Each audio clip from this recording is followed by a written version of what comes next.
the same problems, having to replace broken items. A lot of this stuff also is still underneath warranty, so we're making out there. And I see decreases in computer equipment.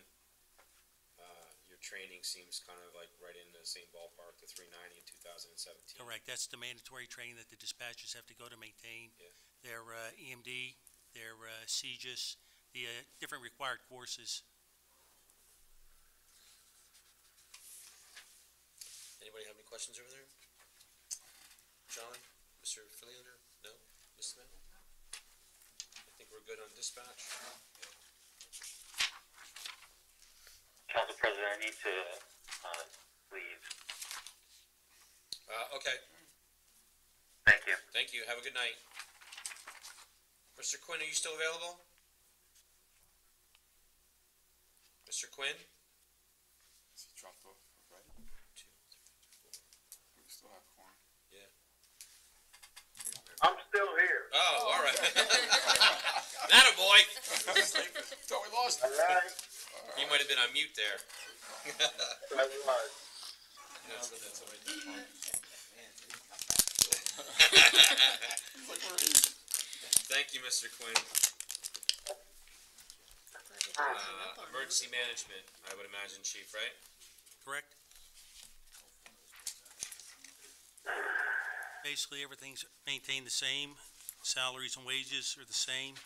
We've had some savings in the various accounts, such as clothing and uniforms. Requested a little bit more for the cell phones. Police auxiliary, we're keeping at 1,000 because we're constantly trying to recruit people that would be interested to supplement our police department. Hey, Chief, real quick on the emergency management. For the deputy coordinator, we can have retired personnel as an OEM or emergency management. As long as they have the proper break in service.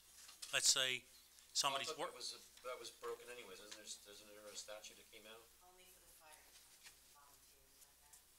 It was just fire. Oh, okay.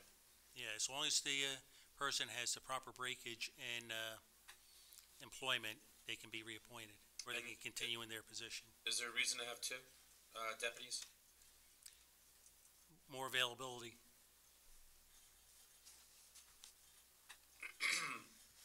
And the other deputy also brings the knowledge of the fire department, the public works. But is it a requirement under ordinance? No. You, So we could have one if we wanted to. you could have one, you could have as many as you like. And as far as the coordinator, the 6,500, is that by ordinance? That I don't know. I'm not the coordinator. Ms. Seeger? I gotta look in the salary ordinance to see if it's in the salary ordinance. But, and I'm just going to make an example. If we have a coordinator who is a police officer, and while they're working their shift, there is an issue, they're getting paid this amount of money. There's no hour requirement, just a stipend that they get, whether we have the use of a coordinator or not. We use him, he's being trained all year, he's our communicator with Morris County. Chief, you can help on that? Correct, and that also covers whatever activities he does on the weekends or after hours. I know But that. I'm saying it's whether we have an issue or not. Like generally, if there's nothing that takes place, is there something that this individual is always constantly doing every single week? Yes, he's constantly updating the emergency plans, handling the different grant information that has to go out. Mm-hmm. And that individual is doing that even during their time that they're getting paid? No, The police officer? No, they have to do that, in their off time. How do we validate that? Because what they should be doing, and what I do when I'm doing anything, you put an entry into the CAD. When you're not working? Correct. So if I ask for all the CAD entry of all it would show that this person was not working on shift? Correct. The only problem would be is that sometimes there's the mandatory meetings that they meet at the county coordinators, and that's only during the daytime, and if the officer's working daytime, he has to attend. So he's getting compensated from that, and he's also. Now, the compensation, my understanding is for all the hours that you put in your off time. Okay. So, As I said, such as weekends, such as holidays. I know the coordinator meets monthly with the CERT team. so, I know he goes to the different training sessions. so, in the past, 7/1/18, is there like any kind of requirement or training to be a coordinator? Yes, you have to attend the basic OEM coordinators course. It's offered, every so many months by the different counties. Is that And then, of the course, team? And then there's also the mandatory training that the state puts out that you can either attend, such as the State Office of Homeland Security, State Office of OEM. Also, there's the online courses that one can take at FEMA. In addition to all of these other ones that you need? Correct, So there's 5 or 4 certifications? correct, And the one that's the coordinator now has received all of them? correct. Or he's Has in the received process them? of getting them. I'm sorry? Or he's in the, I know he's going to some courses now. So they can't get the payment until they actually receive all that certification? No, this is, you're supposed to do more or less like a continual education. You're supposed to be constantly going, updating your skills and knowledge of the emergency management field. But in order to receive the money, you need to have all of that certification? You're supposed to get it usually within the first 6 months to a year.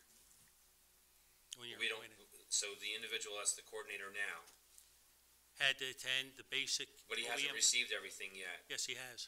Oh, I asked you that before, you said no. No, I said he has to attend the basic emergency management coordinators course, which Okay, he has done.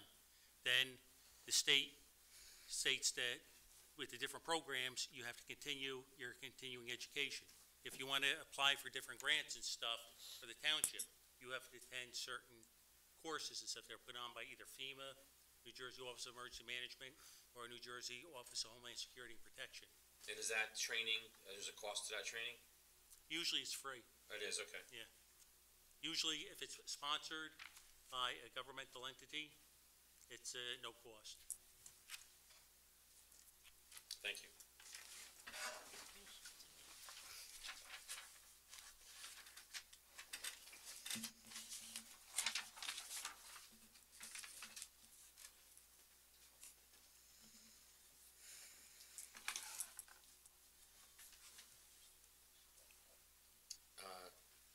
I was gonna go with 77, John. I don't know if you wanted to hit 77. 877. No, just with the cell phones, with the emergency management. I mean, $27. but we have cell phones that are already paid through the original cell phone that we talked about, of the 9,000 that you're asking. And that would include like your cell phone? That's my cell phone and also the other deputy coordinator. But you're also, is your cell phone in this 77 account? It's in this account, it's not in the other one, Okay. because I received this before I became chief, but I was still a deputy coordinator. That's why they got my cell phone underneath this. So we have 3 cell phones at 2,200. What about the other coordinator? Is his coming out of this, or is it coming out of The police department budget. so there's 2 cell phones then? That There's are, 2 cell phones and there's a laptop. whose laptop? Doesn't say that here. It's underneath the cell phone. That's for, I have it in my office in case we have to respond to any emergency management situations. You have a laptop in regards to this? Correct. And how come the other deputy coordinator doesn't have one? He doesn't want one. He's got one. Oh, so this was a, Or, excuse me, the deputy coordinator does not have one.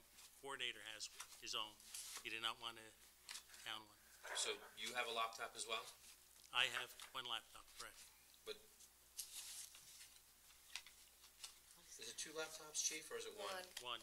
And you have the one, or? I does have he- the one that if anyone needs it, they grab it in my, the coordinator has his own laptop, his own personally owned laptop.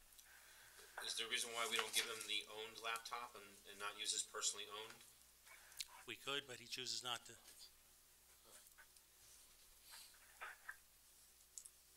And he has access to the one in my office.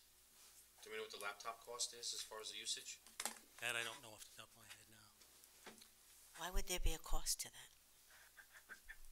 Cost of what? Cost to the laptop? There is. I don't know what the cost is off the top of my head.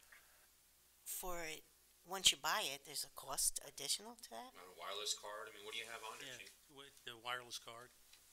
Wireless card you pay for, alright. No, I know, we'll get to that. Chief, can you just give me a breakdown on the laptop for Monday, two of the other documents we asked for? Thank Sure. you. Any questions, Mr. Quinn? No, sir. No, sir, okay. Anybody? Nope.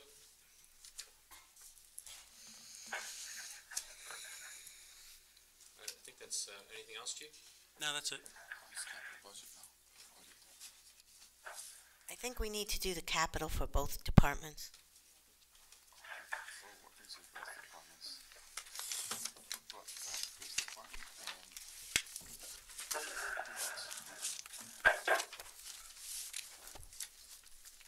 What is, both departments, it's the police department.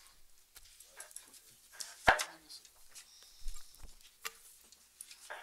missing my paper. I was in sleep.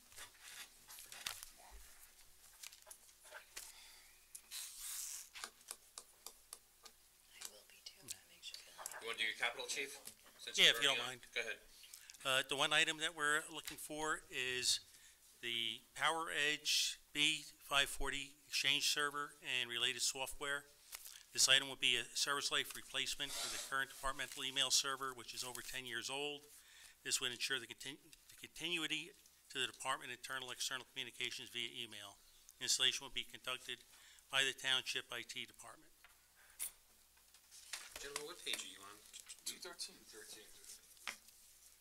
See on the police department, it's the second line item. Purchase. Oh, I'm sorry, I thought it was vehicles, I had it, it's in between the two vehicles there, I thought it was just, my apologies.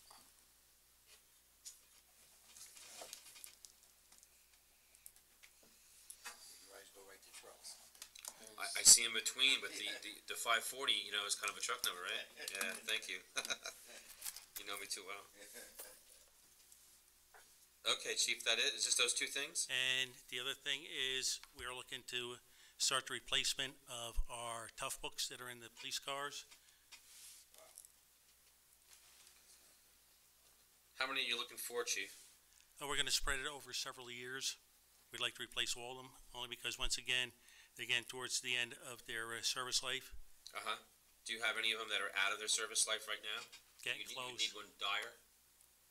That's why we're looking to split it up over the next few years, And the oldest one is how old?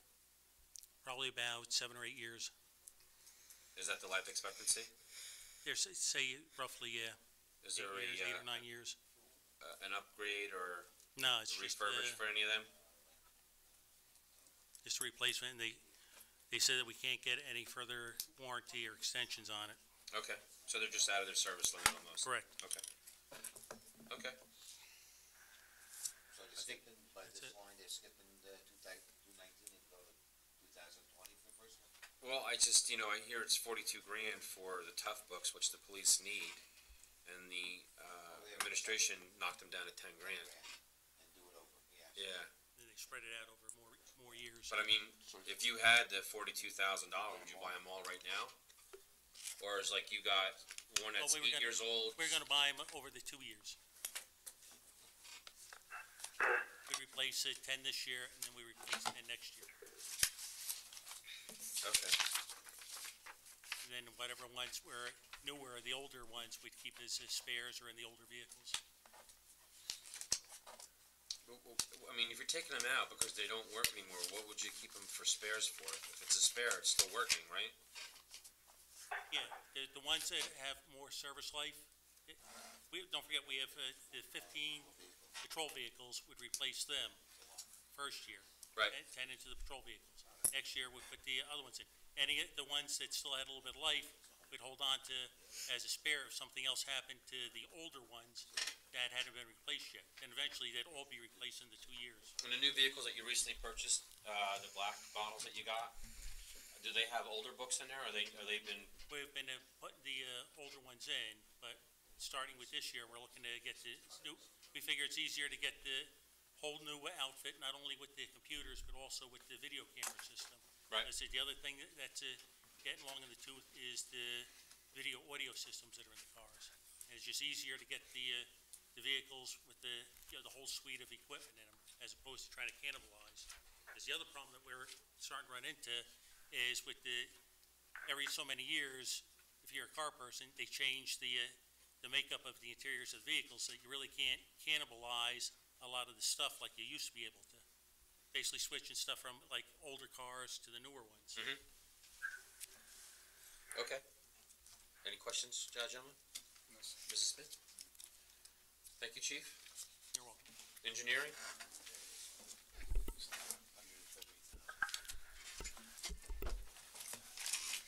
Engineering, yes, the first three line items are for New Jersey DOT grant road projects. The first one is Kings Road. The estimate is at $458,000. We asked DOT, we applied to DOT for $390,000. So if granted, this grant application, we would be reimbursed to the $390,000, and we would be looking at the balance at $68,000. What is the rate of success for a potential grant? We have, typically, if you see, there's three here. The first two are submitted under the local aid impact fund, and we typically do receive the first priority. The second one, we don't, and if we don't receive it, then we won't go ahead with it. The second one is Debbie Place, again, $285,500. We asked for $240,000 for the grant application, leaving a balance of $45,500. Can I ask a question here, Council President? Go ahead, Yep. go ahead, hit it. Yeah, on Debbie Place, the work to be done is, can you just briefly explain? Yes. Typical with these road projects, they would be improvements to the curb line, as well as driveway aprons, and as well as if there's an intersection, there'd be, let me check on this one, whether or not we have ADA pads. If you touch the road surface, then we have to update the intersection to make it compliance with ADA standards. And then it follows up with some drainage improvements and then a mill and pave. Okay, under Debbie Place is, McKeel is conduited through there. Does that get touched, or that just left to be? Nope, that will be left to be. However, I do have 4 new inlet type Bs. So there are drainage improvements considered as part of this project. This project, I walked this road with our DPW superintendent to discuss the proposed improvements. Based on his knowledge of the area, I incorporated them into the grant application. Okay, thank you. The third one, actually, there's a new grant opportunity out, and it's the Local Freight Impact Fund. And based on meetings with the DPW, the police, and myself, we discussed a handful of projects around town and thought that Mount Pleasant would be an appropriate application for this funding. It's the initial portion of Mount Pleasant, right when you turn off of Mount Hope Ave. There's a section in there. And that was estimated at, I lost my place. 221.5. $221,500, and we've asked for $188,275 for a balance of $33,275. 225. But systematically, from what you stated, that the big bangers, the 630,000 that you're requesting on the two others are probably the ones that we'll get, and this one we probably wouldn't get. The first two, I'm probably anticipating that we'll get Kings Road, and this new local impact freight fund is new. So I actually have a Society of Municipal Engineers meeting coming up in April, so we'll get a feeling of where they were headed. I did give a call out to our local district up in Mount Arlington to get a feeling of what type of applications they were looking at this year. Do they want large ones or two smaller ones? So I'm hopeful for Mount Pleasant. However, this is the first application for this grant opportunity.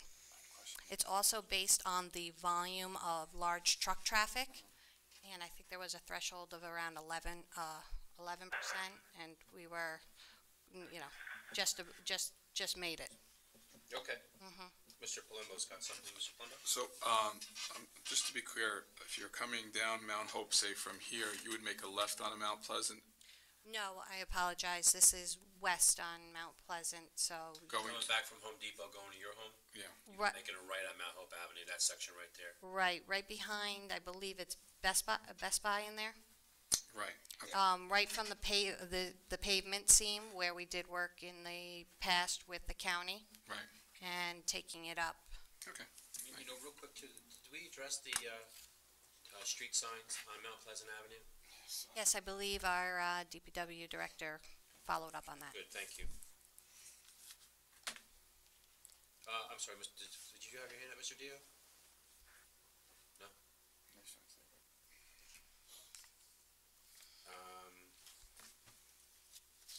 And then we have the two dams at Lake Ames and Mount Hope. Yeah, these are large ticket items, and we have Lake Ames at $440,000 and Mount Hope Pond at $100,000. We have a history. I'm sure you've heard my predecessor talk about tucking away money for our commitment to rehab or bring our dams up to compliance with the dam safety from DEP. So each one of these projects has been tucking away money for some time, as I'm sure you guys are aware of. This is the last installment for the Lake Ames Dam Rehabilitation Project. And the Mount Hope Pond, we'd be looking for an additional in the future, 450. And the reason why I put it all in 2020 is because they want those dams rehabbed ASAP. I'm getting pushback from the DEP to make sure that these dams are in compliance as quickly as possible. Yeah, that's kind of what the echoing was from the borough for what they had going on. So unfortunately, it's not exciting, but it's a large ticket item. We have been putting away monies. I would split up the 440, but I feel like it's the town's best interest if we get that money tucked away so we could go to final construction and bid documents. Yeah, I mean, these are important environments that we need to be compliant with is definitely important. And then once we free these up, it will allow us to have more monies for other projects. Yeah, the sewer. Or sewers in Mount Hope area. Would be good to tuck away some money. Is there any other questions on those two things? No? Go ahead, Mr. Sackey. You said we've been tucking away money for a while. What's the total for the Lake Ames and the Mount Hope? Well, the Mount Hope, I think she had here that they're going to be tucking away 100 plus. Okay. Oh, Yeah, it's gotta be a lot. Lake Ames? Yeah, what's Lake Ames? Lake Ames. Lake Ames is, we've tucked away about $828,000. So it's about, Where's my, and One so point the three. total project is estimated at 1.26, 1.3. Yep. And that, we've been tucking away for it since 2002. wow. Yeah, and then you got Mount Hope. Too. And then what's the total on the Mount Hope? Mount Hope is estimated to be between about 623,000. That's a smaller dam? Yes, that's a smaller dam. It's a smaller spillway. Go ahead, Mr. Clement. The money is tucked away, earning interest. Where would the money be? No, it's just ordinances that we've adopted along the way. So, yes, there's cash balances, but it's not like we withdrew money and it's. So it's like 5%, what do we put down? We put 5% down on every ordinance, on every project. Thank you. And as we get closer to Lake Ames, I understand that it's such a big, large project, and I believe there was past discussion on it, but as we go closer, I wouldn't mind, giving a presentation on it so that we're knowledgeable about the components of the job. But that being, when Lake Ames came in, where RT Castle and then Lake Ames and whatnot, and that was a whole entire project through the state back in the 80s and 90s with the playground additioning to that. I mean, is that still state, or is that actually ours now? It's my impression that it's ours, but I will look into it. I don't think that. I mean, I remember doing notices and stuff like that I had to provide to the state of New Jersey, but there's also Rockaway Township. And I don't know if it was part of the grants that they had given us $1 million to, I mean, at one time that was a swimming area where there was a lifeguard and the beach and whatnot. I mean, it's dilapidated and overgrown. But there was funding from the state for that. We looked into it a little bit earlier with potential dog park. And then we took down the playground and moved it up to Telemark and the property we purchased there, the township. So I just didn't know if the state had any interest or ownerships or rights to that. And I could definitely be wrong, absolutely on that. I will look into it. Okay. Does anybody else have any questions on the Capitol? No? With that being said, I'm going to open this portion to the public. Mrs. Degman?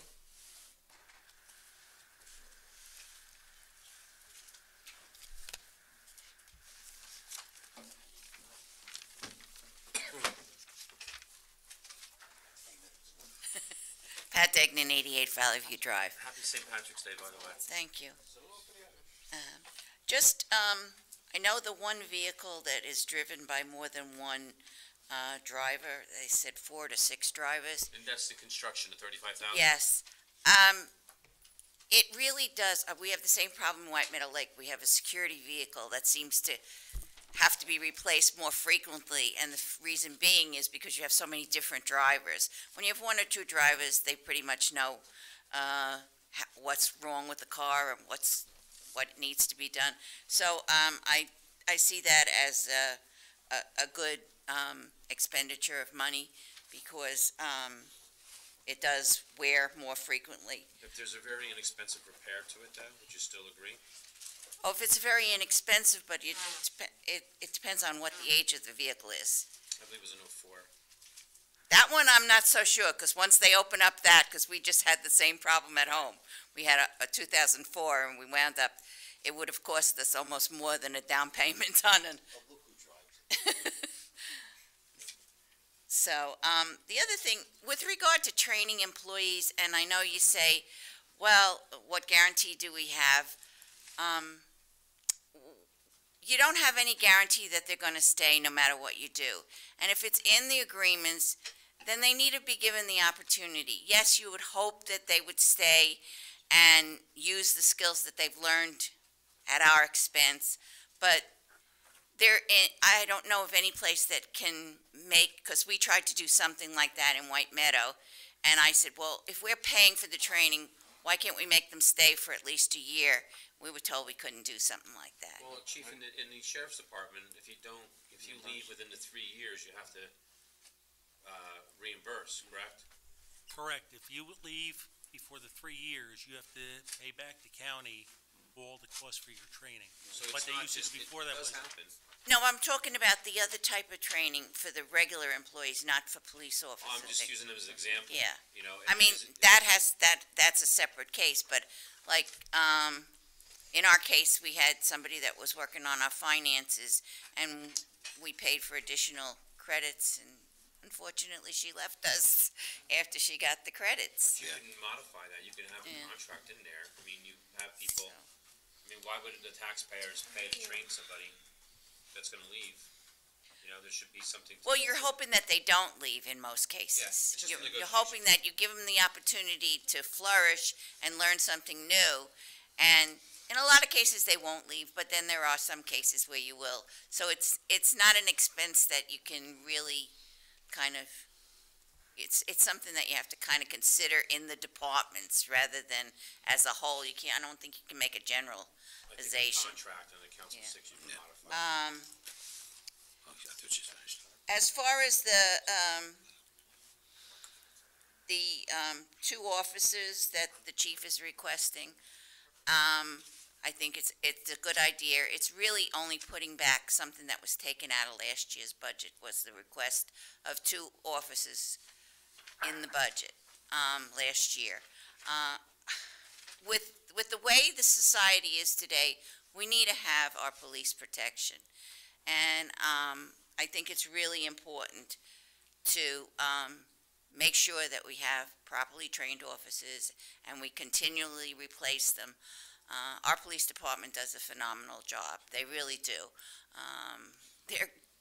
There's a lot of things that they do that nobody even knows what's going on in the town. I kind of find out a few other things that they do. I mean, and they're so helpful. They really are. They really are. They help as much as they can. I happen to be a member of the CERT team, so I know what the chief was talking about with the officer that's in charge of it. He's always trying to get us new training. We meet on a monthly basis, and I'm a volunteer. Joy also was a volunteer with the CERT team, so the more training we can get, the better off we'll be, and maybe we can contribute to the community too. Thank you, Mrs. Deggy. Mrs. Lucas? No? Gentlemen? Mr. Dio? Yes. And we spent 3 days talking about the budget on the expense side. There's actually another side to the budget. What we're all about, and with respect to the meetings, is to determine what eventually is going to wind up as tax assessments to all of us that live in the town. So the other side of the budget becomes important as well. And so I'd just like to spend a few minutes talking about that side. Sure. Just a few areas. First of all, in going through the 2017 audit report, it reflected that the township has $65 million, round numbers, $65 million of cash and cash equivalents, and which includes bank accounts. As a matter of fact, most of our money, probably 95% of the money, is in two banks. You got the Fulton Bank and Provident Bank. Now, in the financial report that's posted on the website for 2018, the cash and cash equivalent is $61 million. Now recognize I'm giving you cash and cash equivalent. You can't spend all that money because some of it has to be reserved for different kinds of funds. But what it all gets down to is it's a lot of money, and how much interest are we earning on that $62 million? And the audit report for 2017 listed quite a few areas that municipalities are authorized to invest in besides putting it in a checking account or a savings account where you get very little investment return. Now, in 2000, give me my numbers here. All right, the interest that was anticipated for 2018 in the budget was $175,000. We actually realized, according to the financial report that's on the website, $429,000. Now that represents not much of a percent of return on our money. Now, for the 2019 budget, we are anticipating $239,000 of interest on our money. Now, keeping in mind that in 2017, interest rates were like diddly squat. 2018, they went up a little bit. 2019, interest rates are anticipated to go even higher. So, did a little calculation. The percent that we earned on our 2017 balance was about 0.7%. That's 0.7%, not 7%. The percent that was anticipated on the 12/31/18 was 0.4%. It's not a whole lot of money. And so I was just wondering if possibly we could take another look at our investment program to see what we can do. If we went from $239,000 to $500,000 return on our money, that's a couple $100,000 that would go towards reducing the tax revenue call. So I'd just like to see if we could take another look at our investment program to see if we can earn a little bit more than 0.4% on our money. Another area I took a look at was uniform safety. Council President, I'm going off. All right, Mr. Quinn. Thank you. Thank you. Have a good night. Have a good weekend. So, thanks. You want to just hold it for a second? Mr. Dio, he's going Okay. to reach out to you on a question. Yeah. And I'd like Mrs. Palmieri to hit on what you're, Okay, so Mr. Dion, on just a couple of points on your first segment there, without the benefit of us having the numbers in front of us, I'll go by what you said. You said in 2017, on a balance of $62 million, we made $175,000, am I correct? Our cash balance? Well, $65 million? 65 million. Did I say So- 1,000? No, I'm sorry, I said 175,000 Was the, interest on a $65 million? that was what was put into the budget for 2018. And you're saying that money was in cash and cash equivalents maybe being CDs or T-bills or? That would be, the cash and cash equivalents would be checking account or money markets. From what I could get out of the audit reports and what's posted on the website, I can't get a specific as to the breakdown of how the money is invested. How much is in the checkout. The audit report for 2017 specifically said that money in the bank as of 12/31/17 was $62 million, giving you round numbers. And the audit report specifically said, after it listed all the potential areas that could be invested in, the audit report specifically said that the township does not have any investments, which is now telling me that all of the money that we're earning is strictly what's in the bank. Mrs. Palmieri, Yeah. help us out. Okay, so 62 million is as of December 31st. It's as of a specific date. Right. The 62 million is as of a specific date. So it's not like it's 60 million throughout the entire year. It fluctuates during tax time, the quarter times, it's certainly much higher. And we pay our schools monthly, but we bring the cash in quarterly. We do have investments in, you're right, it's mainly in the banks, it's in money markets, and we do the best because we explore all the avenues. We do very well with the Provident Bank. They've worked really well with us, especially the past year. They've come to us very competitively with higher interest rates. We're up to almost close to 2% now. And also remember, too, to insure a government entity, it's very expensive for the banks. Some of the banks don't even want us anymore because we are so expensive to keep. So I think it was, I can't remember the name, but it was Commerce Bank. They like dropped all the municipal accounts because it was just too much for us. But we are constantly exploring the highest interest rates that we can achieve. Mrs. Palmer, a question.